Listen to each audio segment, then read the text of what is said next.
हमारी एक योजना का अभी जो लेटेस्ट परिणाम हुआ है कि आशीष जी ने एक कंप्लेंट दर्ज कराई थी दूसरी बैठक उसी संदर्भ में, मैं वहीं से आगे की बात शुरू करना चाहता हूँ।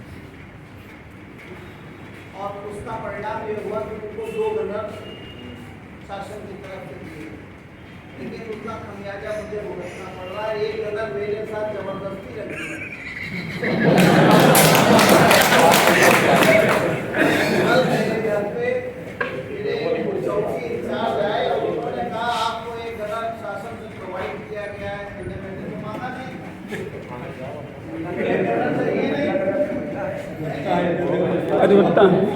बात वो नहीं है। महिला की सुरक्षा पुरुष करता है, ये तो समाज का स्थापित सत्य है।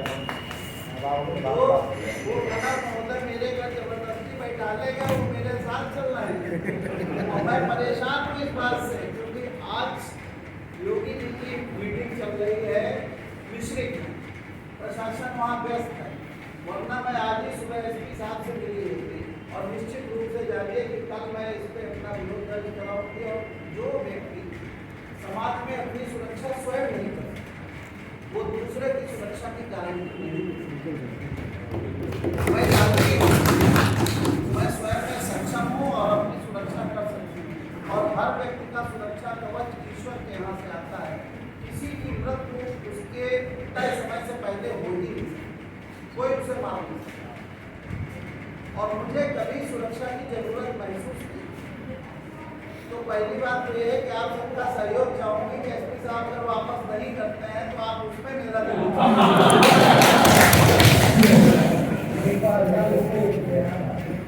दूसरी बात ये है, इससे मेरी गोपनीयता भंग होगी। इस चुनाव में मुझे ये LIU रिकॉर्ड लेता है कि क्या कर रहे वो भी नहीं आ रहे हैं, क्योंकि इतना आतंक है। पहला चुनाव में देख रही हूँ जिसमें वोटर मुखर हुई, पूरी मार्केट में साइलेंस है। क्योंकि मैं अकेले पूरा चुनाव की कैंपेन अपने आप कर रही हूँ, अकेले जाती हूँ, बात करती हूँ, ना मेरी पर सभा हुई है अभी तक, न मेरा कोई जुलूस हुआ है, न शो हुआ है, इसलिए क्योंकि मैं अकेले इस लड़ाई को लड़ रही हूँ। जिस तरीके के लोग मुझे मिल रहे हैं समाज के हर स्तर, वो एक ही बात कह रहे हैं। जनता मुझे कुछ मुद्दे दे रही है, कुछ नारे दे रही है, बता रही कि हो क्या रहा है। कह रहे हैं साहब एक काल है, दूसरा भोकाल है और तीसरा महाकाल है,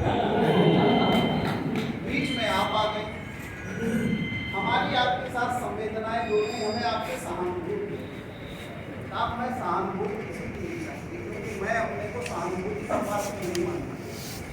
मैं अपने हक की लड़ाई लड़ रही हूँ, अपने माने ये मेरा कोई अहंकार नहीं बोल रहा है। मैं इस पूरे सिस्टम के खिलाफ खड़ी, मैं महिलाओं के हक की लड़ाई लड़ रही हूँ, संविधान प्रदत्त अधिकार के लिए लड़ रही हूँ। हमारे संविधान ने अगर महिलाओं को आरक्षण की व्यवस्था की है, 33%, 50%, जो भी आरक्षण दिया, क्योंकि 33% संविधान से आरक्षण है और पार्टी ने 50% आरक्षण की बात कही। और एक सिस्टम था, एक नियम था, हर संस्था का कोई सिस्टम और नियम होता है। हमारी जैसे हमारी भी अपने बायलाज, वैसे ही पार्टियों के भी बायलाज हैं। पार्टी का जो नियम था उसमें ये था कि जो पैनल जाएगा उस पैनल से चयन होगा। महिला की बात थी तो महिलाओं का पैनल में नाम जाना चाहिए था। उस पैनल में नाम सब पुरुषों के लिए हुए थे, हम 3 महिलाएं थे मात्र। और पैनल को किनारे रख के किसी ऐसे व्यक्ति को देना जिसकी कोई पहचान नहीं। इवेंट आप उनके ससुर को अगर छोड़ दीजिए तो आप में से शायद अधिकांश लोग उनके पति का भी नाम नहीं जानते, पत्नी की तो बात दूसरे उनके साथ जो उनकी सुख्याति जुड़ी है उससे आप सब लोग बखूबी वाकिफ हैं। लोग बात बोल नहीं रहे। समाज में जो मैसेज जा रहा है वो ये है, इससे तो पुराना वाला उसको 4 बार कह लेते हैं, वो मानता तो नहीं है। ऐसी स्थिति में और देखिए अधिवक्ताओं ने सदैव समाज में मोर्चा संभाला है, आजादी की लड़ाई से लेकर आज तक।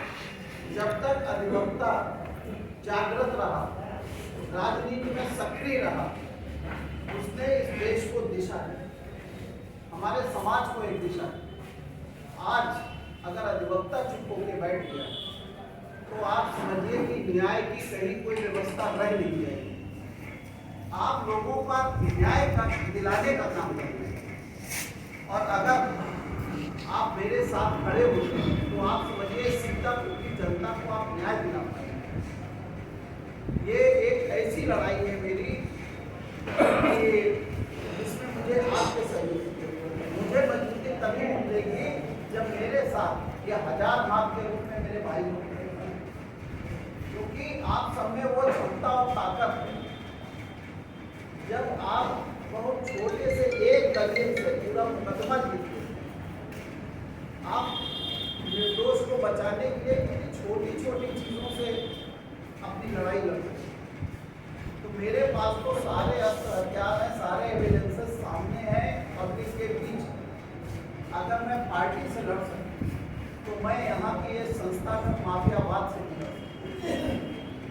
यहाँ जिस किस्म का माफियावाद है, आपको एक अवसर है, मुझे एक अवसर है, सीतापुर के लोगों को कि हम सब मिलकर अगर इस लड़ाई में सहयोग करेंगे। देखिए, खाली सहानुभूति से, खाली बातें बनाने से बात हल नहीं होती। आज भी लोगों के बीच ये भरोसा है कि मैं जो लड़ाई में लड़ सकती हूँ, काम भी कर सकती हूँ और इससे बेहतर काम कर सकती हूँ, क्योंकि मेरा 25 साल का एक अनुभव है राजनीतिक कैरियर, जिसको ये लोग कहते हैं आपका कैरियर खत्म हो जाएगा, आपने भाजपा से किनारा कर लिया। अरे साहब, भाजपा ने मुझे कोई कैरियर नहीं दिया। व्यक्ति जो पुरुषार्थ करता है उसका कैरियर वो स्वयं बनाता है। भारतीय जनता पार्टी की बदौलत मैं नहीं समझती कि भारतीय जनता पार्टी की बदौलत आप मुझे पहचानते हैं। आप मुझे पूनम मिश्रा होने की हैसियत से पहचानते हैं, ना आप मुझे एक डॉक्टर की पत्नी होने की हैसियत से पहचानते हैं, ना एक बिजनेस मैन लड़के की हैसियत से पहचानते हैं, ना मेरे ससुर पुलिस सर्विस में थे उस हैसियत से पहचानते हैं। आप सिर्फ इतना जानते हैं कि मैं सीतापुर में ब्याही हूँ, सीतापुर की बहू बेटी हूँ और आपके बीच काम करता हूँ। तो मेरी आप लोगों से सिर्फ एक अपील है कि आप सत्य का साथ दें, अपने पेशे के साथ, ईमानदारी के साथ रहें। आप न्याय की लड़ाई लड़ते हैं, आप न्याय के साथ आइए, अन्याय का साथ मत दीजिए। हमारे बाद में कल डॉक्टर अम्मा रिजवी साहब आए थे अपनी मेरे से बहुत बड़े, वास्तव में अग्रज है। मैंने उनके साथ ही काम किया। मुझे अपेक्षा नहीं थी कि डॉक्टर साहब यहाँ आएंगे, लेकिन जब मुझे पता चला तो मैंने उनका भी इतिहास पता किया कि इनको सीतापुर में वही लाए। भूतकाल का जो लोग इतिहास जानते हैं उन्हें मालूम है कि इस सीतापुर जनपद में माफियावाद पनपाने का काम शुरुआत में डॉक्टर अम्मा रिजवी साहब उनको और ओम प्रकाश गुप्ता को वही लाए। मैं स्पष्ट कह रहा हूँ, देखिए, पार्टी में चंद लोगों ने गलत निर्णय लिया, पूरी पार्टी सफर कर रही है, कार्यकर्ता सफर कर रहा है, जनता सफर कर रही है, क्योंकि जनता ने भारतीय जनता पार्टी से बड़ी उम्मीदें लगाई है। भाई, आप हर चुनाव जीत रहे हैं, आपको ये जो जनता का चुनाव है इसमें जनता को निर्णय देने दीजिए। मैं तो पार्टी से भी कहती हूँ कार्यकर्ता को स्वतंत्र कर दीजिए। कहिए, अगर आपको लगता है हमारा निर्णय गलत है तो आप जो जिसको सही समझते हैं उसको आप वोट कीजिए, उसको सपोर्ट कीजिए। इससे समाज में वास्तव में भारतीय जनता पार्टी के लिए भी सोचने का विषय है, उनकी भी साथ बच जाएगी और अच्छे लोगों को राजनीति में काम करने का एक मनोबल बढ़ेगा। इस गठन ने पार्टी के ही नहीं, आम आदमी के मनोबल को तोड़ने का और गिराने का काम किया। तो आप सबसे मेरी मात्र एक अपील है कि आप लोग इस लड़ाई में मेरे साथ कंधे से कंधा मिलाकर खड़े होंगे। आप समझिए कि चाहे काल हो, चाहे भवकाल हो, चाहे महाकाल हो, ये आपके हजार हाथ सबको नेस्तनाबूद करते हैं। आपके सहयोग के बगैर, आप लोगों के सहयोग के बगैर मेरी कोई औकात नहीं।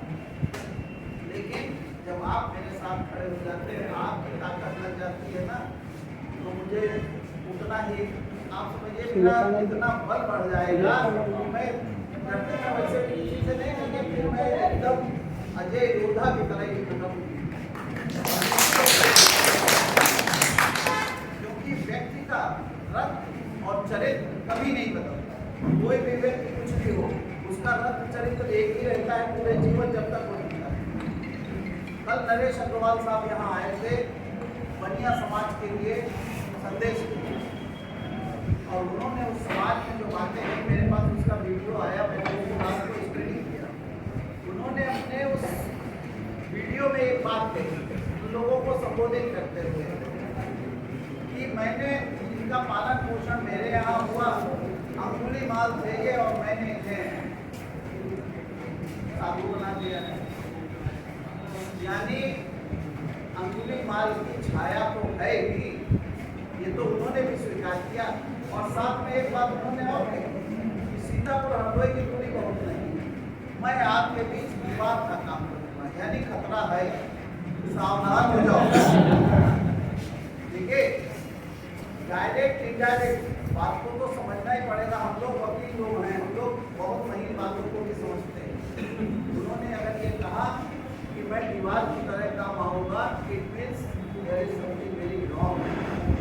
ये मैसेज है, और आप सब लोग समाज के बीच के हिस्से हैं। आप लोग भी मालूम है कि समाज में लोग कैसी बातें कर रहे हैं और किस दहशत के माहौल से गुजर रहे हैं। फिर राकेश राठौर साहब जो अपनी पत्नी को लड़ा रहे हैं, वो यहाँ विधायक रह चुके हैं और उनका कार्यकाल कैसा बीता, लोगों ने कैसी अनुभूति पाई उनसे, और उनके स्वजातीय बंधुओं ने उनसे क्या क्या कष्ट पाए हैं, ये भी सबको मालूम है। और जिस संस्था के वो सदस्य थे, उस संस्था को भी उन्होंने किए वेद वचनों से सुशोभित किया है, ये सबको मालूम है। मुझे बताने की जरूरत नहीं होती, वो कुछ बातें सवाल नहीं करती। राधेश्याम जायसवाल जी का कार्यकाल 25 साल से चल रहा है।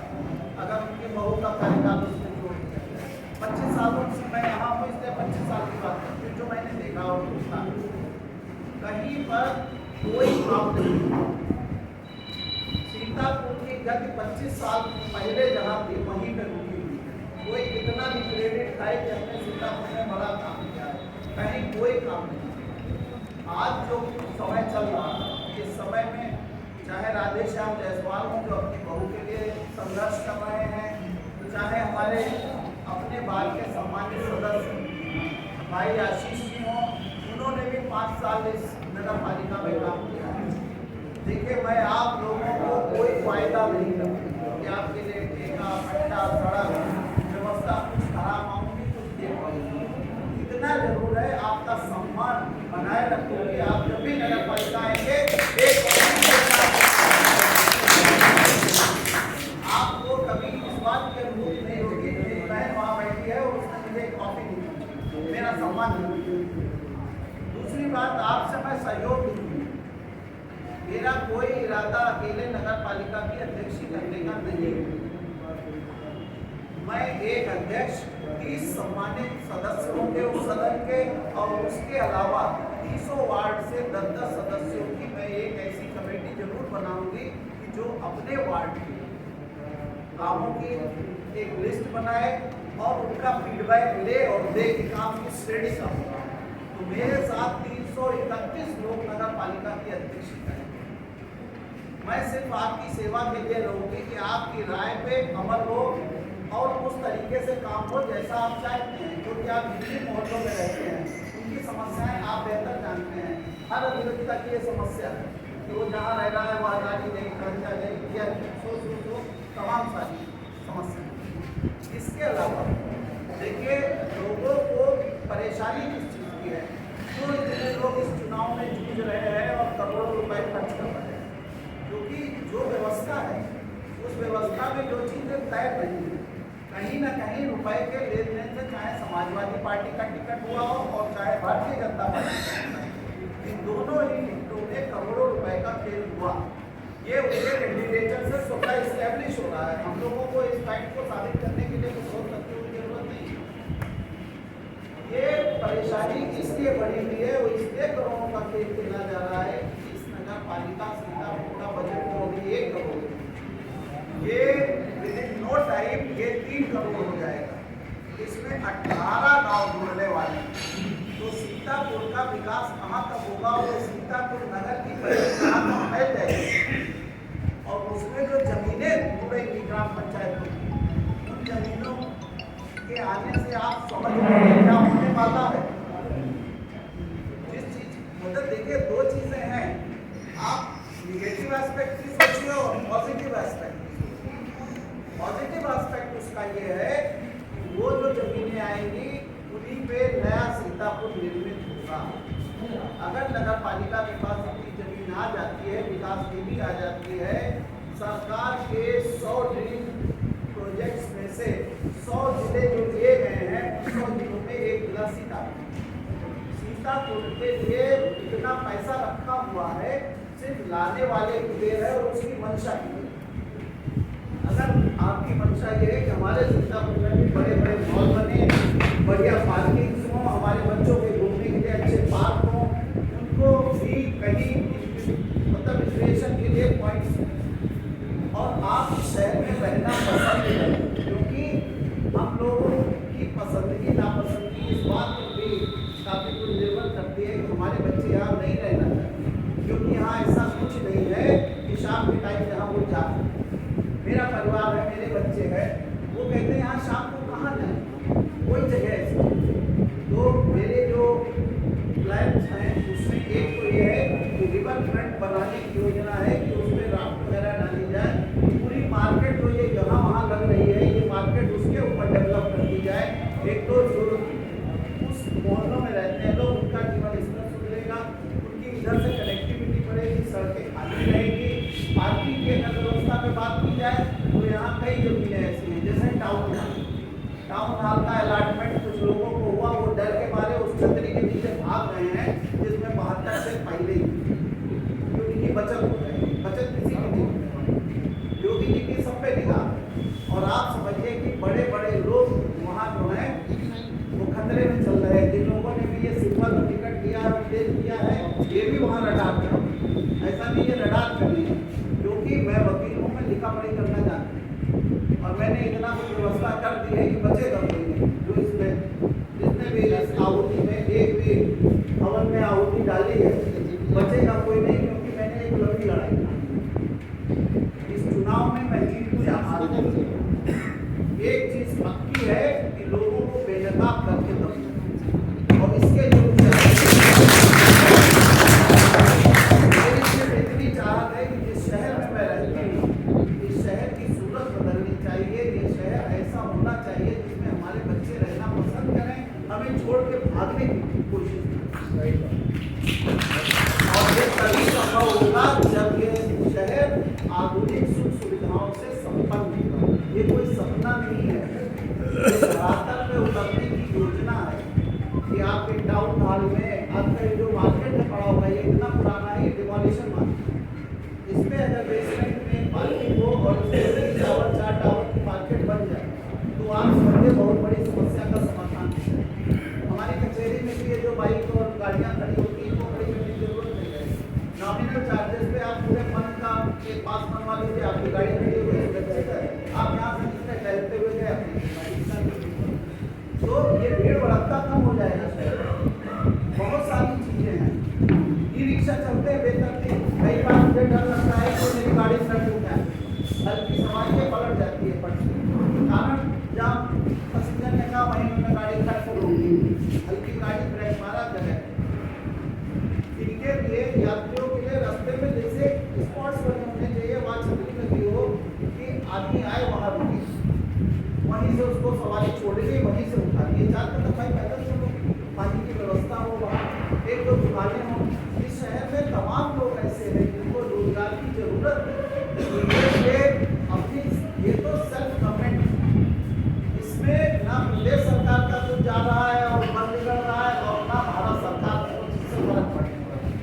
ये केवल सीतापुर के लिए एक गवर्नमेंट बन रही है और इसका मुखिया मुझे और ये आपके सहयोग से बनना है ताकि आपकी सीतापुर की गवर्नमेंट अच्छे तरीके से चले। और जहाँ बहुत सारे बड़ों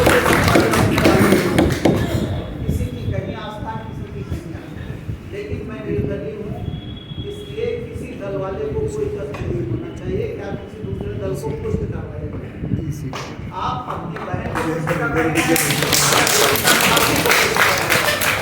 और न्याय का डंडा बजना चाहिए। सीतापुर को न्याय के मतलब आगे आना चाहिए। सीतापुर के अधिवक्ताओं की साथ बढ़नी चाहिए। हमारे कुछ इधर के वर्षों में है उसको पुनः उसी पे और आप लोगों के हित की जो भी बात प्रशासन से करनी है ऊपर करनी है। आप जानते हैं मैं सक्षम हूँ, जो बात आप कहेंगे मैं यहाँ से लेके चाहे प्रदेश सरकार हो चाहे दिल्ली सरकार हो, भले ही मैं पार्टी में ना रहूँ, मेरे निष्कासन का पत्र तैयार हो चुका है, मुझे खबर है, लेकिन उस सबके फर्क नहीं अपनी बात कहने में मुझे कोई रोक नहीं पाएगा। और आपके लिए भी कोई लड़ाई लड़नी हो, कोई बात करनी हो, बिना लड़े भी तमाम बातें हो जाती हैं। समझाने की बात होती है।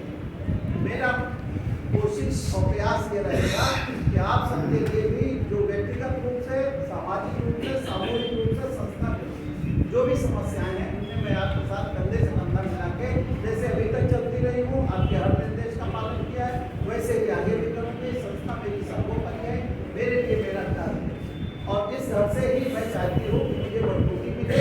तो आप सब लोग एक बार फिर से अपनी संस्था के लिए, मेरे लिए, अपने लिए, इस शहर के लिए एक साथ आइए, सहयोग कीजिए।